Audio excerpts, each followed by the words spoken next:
ਹੁਣ ਸਾਡਾ ਸਭ कुछ बंद करे। सब्जी लैनी, गंढे लैने, टमाटर लैने, कित्थों लैने? गोली मार दे के खड़े आ, आए नहीं कोई नहीं साडे ते पर्चा कर दो, अंदर कर दो। असी 1000 ਦਾ 1000 ਬੰਦਾ ਸਮੂਹਕ गिरफ्तारियां देवांगे, जेल पर अंदोलन भी कर सकते हैं। पंजाब सरकार मुर्दाबाद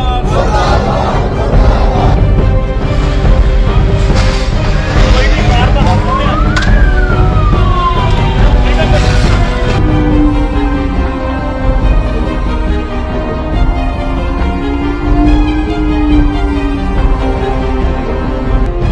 ਪੰਜਾਬ ਵਿੱਚ ਕਰੋਨਾ ਮਹਾਮਾਰੀ ਦੀ ਦੂਜੀ ਲਹਿਰ ਨੂੰ ਮੱਦੇਨਜ਼ਰ ਰੱਖਦੇ ਹੋਏ ਜ਼ਰੂਰੀ ਵਸਤਾਂ ਦੀਆਂ ਦੁਕਾਨਾਂ ਨੂੰ ਛੱਡ ਕੇ ਸਭ ਧੰਦੇ ਬੰਦ ਰੱਖਣ ਦਾ ਹੁਕਮ ਦਿੱਤਾ ਗਿਆ ਹੈ। ਕਈ ਘਟਨਾਵਾਂ ਵਿੱਚ ਪੁਲਿਸ ਵੱਲੋਂ ਧੱਕੇ ਨਾਲ ਦੁਕਾਨਾਂ ਅਤੇ ਰੇਹੜੀਆਂ ਬੰਦ ਕਰਨ ਦੇ ਮਾਮਲੇ ਸਾਹਮਣੇ ਆ ਰਹੇ ਹਨ, ਜਿਸ ਦੇ ਵਿਰੋਧ ਵਿੱਚ ਲੋਕ ਸੜਕਾਂ ਤੇ ਉਤਰਨੇ ਸ਼ੁਰੂ ਹੋ ਗਏ ਹਨ। ਦੁਕਾਨਦਾਰਾਂ ਦਾ ਕਹਿਣਾ ਹੈ ਕਿ ਦੁਕਾਨਾਂ ਬੰਦ ਕਰਨ ਦੇ ਫੈਸਲੇ ਕਾਰਨ ਭਾਰੀ ਆਰਥਿਕ ਮੰਦੀ ਝੱਲਣੀ ਪੈ ਰਹੀ ਹੈ। ਲਾਕਡਾਊਨ ਦਾ ਵਿਰੋਧ ਕਰ ਰਹੇ ਦੁਕਾਨਦਾਰਾਂ ਵਪਾਰੀਆਂ ਨੇ ਸ਼ਾਮ ਸਮੇਂ ਦੁਕਾਨਾਂ ਖੋਲ੍ਹਣ ਨੂੰ ਆਪਣੀ ਮੁੱਖ ਮੰਗ ਦੱਸਿਆ। ਅਸੀਂ ਸਾਰੇ ਉੱਪਰ ਬੈਠੇ ਆ, ਭੁੱਖੇ ਮਰ ਰਹੇ ਆ, ਸਾਡੇ ਖਰਚੇ ਨਹੀਂ ਦੁਕਾਨਾਂ ਦੇ ਪੂਰੇ ਹੋ ਰਹੇ। 1 ਘੰਟੇ ਦੇ ਵਿੱਚ ਆ ਕੇ ਸਾਤੋਂ ਮੈਮੋਰੰਡਮ ਪ੍ਰਸ਼ਾਸਨ ਨੇ ਲੈ ਲਿਆ, ਠੀਕ ਹੈ, ਨਹੀਂ ਸਾਡੇ ਤੇ ਪਰਚਾ ਕਰ ਦਿਓ, अंदर कर दो। असी 1000 ਦਾ 1000 ਬੰਦਾ ਸਮੂਹਕ गिरफ्तारियां देवांगे, जेल पर अंदोलन भी कर सकते हैं।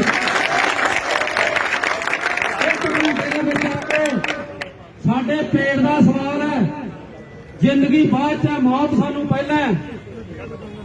1 घंटे तो बाद 10 बजे सारी कमेटी का हुक्म है, कमेटी अपने नाल है, किसी को कोई दिक्कत आऊगी सारी कमेटी अपने नाल खड़ी है और 10 बजे अपनी दुकाना खोल लेंगे जो प्रशासन ने मैमोरंडम ना लिया।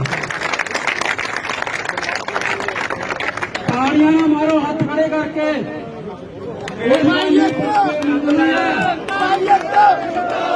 10 बजे तक 1 घंटे का टाइम मैमोरंडम लैन का, 1 घंटे का टाइम मैमोरंडम लैन का, नहीं 10 बजे सारा बाजार खुलूगा। किसान मजदूर एकता जिंदाबाद, व्यापारी एकता जिंदाबाद, साडा एकता जिंदाबाद। धक्केशाही नहीं चलेगी, पंजाब सरकार की धक्केशाही मुर्दाबाद, पंजाब सरकार की धक्केशाही मुर्दाबाद। सड़क जाम करांगे, जड़ा मर्जी आ खड़े आ, गोली मार दे के खड़े आ, आए नहीं कोई ना ही कोई चुर करे। ये ठेके शराब के खाओ ते इन्होंने मजाक बनाया पिया जी, फलाना काम फलाना काम। वो 1-7 हज़ार के काम करने वाला बंदा साल बाद कपड़े लींदा, वो दोनों शौक ही खत्म करते। ये गल सही है? एक बार लैन च लग के साडे नाल गल ना करे, कोई नहीं सामने आया हुण तक, ठीक नहीं। आ रेट छोटो ही एक रैली करे गुस्से च अपने किसी किसी हिंदू का नहीं, किसी मुसलमान का नहीं, साढ़े सारे भाई ने, ऐसी सारे एक नाल रहने आ, किसी को कोई मतलब नहीं। हिंदू की फैक्ट्री मुसलमान काम करते हैं, मुसलमान की फैक्ट्री हिंदू काम करते हैं। इन्ना वधिया त्योहार इन्होंने बेड़ा कर दिया सब पूरे शहर का। गलत गल है, हल करने ये असं हल करके दिखावांगे। पंजाब सरकार मुर्दाबाद, केंद्र सरकार मुर्दाबाद, सारे कानून वापस लो, वापस लो, पंजाब सरकार मुर्दाबाद।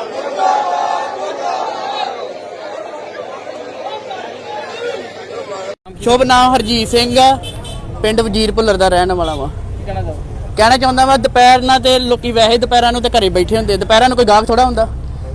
ਸ਼ਾਮਾਂ ਨੂੰ ਗਾਹਕ ਆਉਂਦਾ, ਗਰਾਈ ਦੇਣੀ ਲੈਣੀ, ਸ਼ਾਮਾਂ ਨੂੰ ਲੋਕਾਂ ਨੇ ਨਿਕਲਣਾ ਵਾ, ਕਾਰੋਬਾਰ ਵਾਲੇ ਆਉਂਦੇ, ਕੋਈ ਆਉਂਦਾ ਜਾਂਦਾ ਤਾਂ ਹੀ ਖਰੀਦਦਾਰੀ ਹੋਊਗੀ। ਇਹ ਵੇਲੇ ਬੰਦ ਕਰਤਾ, ਇਹ ਵੇਲੇ ਕੀ ਕਰਨਗੇ? ਇਹ ਵੇਲੇ ਤੇ ਲੋਕਾਂ ਨੂੰ ਬੰਦ ਕਰਾਤਾ, ਲੋਕਾਂ ਨੂੰ ਤੇ ਲੋਕੀ ਘਰੋਂ ਘਰੀ ਚਲ ਗਏ ਤੇ ਅਸੀਂ ਕੀ ਕਰਾਂਗੇ? ਲੋਕੀ ਇਹ ਵੇਲੇ ਨਹੀਂ ਕੋਈ ਗੱਲ ਹੈਗੀ। ਦੁਪਹਿਰ ਨੂੰ ਭਾਵੇਂ ਕੋਈ ਚੱਕਰ ਨਹੀਂ, ਦੁਪਹਿਰ ਨੂੰ ਤੇ ਬੰਦ ਰਹਿੰਦਾ, ਦੁਪਹਿਰ ਨੂੰ ਤੇ ਕੋਈ ਆਉਂਦਾ ਨਹੀਂ ਜਾਂਦਾ ਨਹੀਂ, ਸ਼ਾਮਾਂ ਨੂੰ ਤੇ ਲੋਕਾਂ ਨੇ ਖਰੀਦਦਾਰੀ ਕਰਨੀ ਆ। ਹੁਣ ਸਾਡਾ ਸਭ ਕੁਝ ਬੰਦ ਕਰਿਆ, ਸਬਜ਼ੀ ਲੈਣੀ, ਗੰਢੇ ਲੈਣੇ, ਟਮਾਟਰ ਲੈਣੇ, ਕਿੱਥੋਂ ਲੈਣੇ? ਫਰੂਟ ਲੈਣੀ ਮੰਗੇ ਆ ਵੀ ਸਾਨੂੰ ਸ਼ਾਮਾਂ ਤੱਕ ਰੱਖੇ, 8 ਵਜੇ ਤੱਕ ਰਹਿਣਾ ਚਾਹੀਦਾ ਸਾਡਾ। ਕਿੰਨਾ ਕੁ ਮੰਦੀ ਕਿੰਨੀ ਕੁ ਲੱਗਦੀ ਆ ਬਾਜ਼ਾਰ ਦੇ ਵਿੱਚ? ਪੈਸਾ ਕੋਈ ਗਾਹਕ ਹੀ ਨਹੀਂ ਆਉਂਦਾ, ਪੈਸਾ ਕੀ ਵਟਣਾ, ਟ੍ਰੇਨਾਂ ਬੰਦ, ਲਾਕਡਾਊਨ ਹੋਇਆ ਵਾ, 2-2 3 ਦਿਨ ਸਾਡੀ ਬੋਣੀ ਨਹੀਂ ਹੁੰਦੀ ਤੇ ਕਰੀਏ ਕੀ ਅਸੀਂ ਲੋਕ? ਦੱਸ, ਕਿਤੇ 20 ਵਟ ਲੈ, ਕਿਤੇ 30 ਵਟ ਲੈ। ਇਹੋ ਜੀ ਟ੍ਰੇਨਾਂ ਬੰਦ ਹੋਈਆਂ ਵਾ, ਭੰਡਾਰੇ ਬੰਦ ਹੋਏ ਆ, ਸਾਰਾ ਕੁਝ ਬੰਦ ਪਿਆ ਵਾ ਤੇ ਕਰਨਾ ਕੀ ਅਸੀਂ ਲੋਕਾਂ ਨੇ। ਹੁਣ ਇੱਥੇ ਲਾਕਡਾਊਨ ਆ, ਕਈ ਮਾਸਕ ਤੋਂ ਬਿਨਾ ਤੁਰੇ ਫਿਰਦੇ ਆ, ਕੋਈ ਦੁਕਾਨ ਵਾਲ ਵੇਂਦਾ ਉਹ ਵੇਂਦਾ ਓਏ ਉਹਦੀ ਨਹੀਂ ਹਲੇ ਖੁੱਲੀ, ਉਹਦੀ ਵੀ ਖੁੱਲੀ ਆ, ਉਹ ਸ਼ਟਰ ਖੁੱਲਾ ਵਾ ਉਹਦੀ ਬੰਦ ਹੋਊਗੀ, ਉਹਦੀ ਬੰਦ ਹੋਊਗੀ। ਇਦਾਂ ਥੋੜਾ ਹੈਗਾ ਵਾ, ਬੰਦ ਕਰਨੀ ਆ ਤੇ ਟਾਈਮ ਸਿਰ ਸਾਰੇ ਬੰਦ ਕਰੋ। ਇੱਕ ਦੂਜੇ ਮੂੰਹ ਵੱਲ ਕੀ ਵੇਖਦੇ ਤੁਸੀਂ ਲੋਕ, ਉਹ ਬੰਦ ਕਰੂਗਾ ਜੀ ਮੈਂ ਬੰਦ ਕਰਨੀ ਆ, ਇਦਾਂ ਥੋੜਾ ਹੈਗਾ ਵਾ। ਇੱਕ ਨੇ ਮਾਸਕ ਲਾਇਆ ਅਸੀਂ ਨਹੀਂ ਮਾਸਕ ਲਾਉਣੇ। ਟਾਈਮ ਸਾਡਾ ਵਧਾਇਆ ਜਾਵੇ, ਘੱਟ ਤੋਂ ਘੱਟ 8-9 ਵਜੇ ਤੱਕ ਕੀਤਾ ਜਾਵੇ। ਦੁਪਹਿਰ ਦਾ ਸਾਨੂੰ ਕੀ, ਦੁਪਹਿਰ ਦੇ ਅੱਗੇ ਨਹੀਂ ਕੋਈ ਆਉਂਦਾ, ਦੁਪਹਿਰ ਦੇ ਅਸੀਂ ਵੈਸੇ ਵਿਹਲੇ ਬੈਠੇ ਰਹਿੰਦੇ ਆ, ਦੁਪਹਿਰ ਦੇ ਸਾਰੀ ਦਿਹਾੜੀ ਦੁਪਹਿਰ ਵੇਂਦੇ ਰਹੀਦਾ, ਇਹ ਵੇਲੇ ਸਾਡੀਆਂ ਦੁਕਾਨਾਂ ਬੰਦ ਕਰਾ ਦਿੰਦੇ ਆ। ਸਾਡੀ ਮੰਗ ਇਹ ਆ ਵੀ 8 ਵਜੇ ਤੱਕ ਟਾਈਮ ਹੋਣਾ, ਸਵੇਰੇ ਭਾਵੇਂ ਸਾਨੂੰ 11 ਵੀ ਵੱਜਣ 10 ਵੀ ਵੱਜਣ, ਸਾਨੂੰ ਕੋਈ ਇਤਰਾਜ਼ ਨਹੀਂ ਹੈਗਾ। ਦੁਕਾਨਦਾਰ ਬਚਾਓ, ਦੁਕਾਨਦਾਰ ਬਚਾਓ, ਦੁਕਾਨਦਾਰ ਬਚਾਓ, ਦੁਕਾਨਦਾਰ ਬਚਾਓ।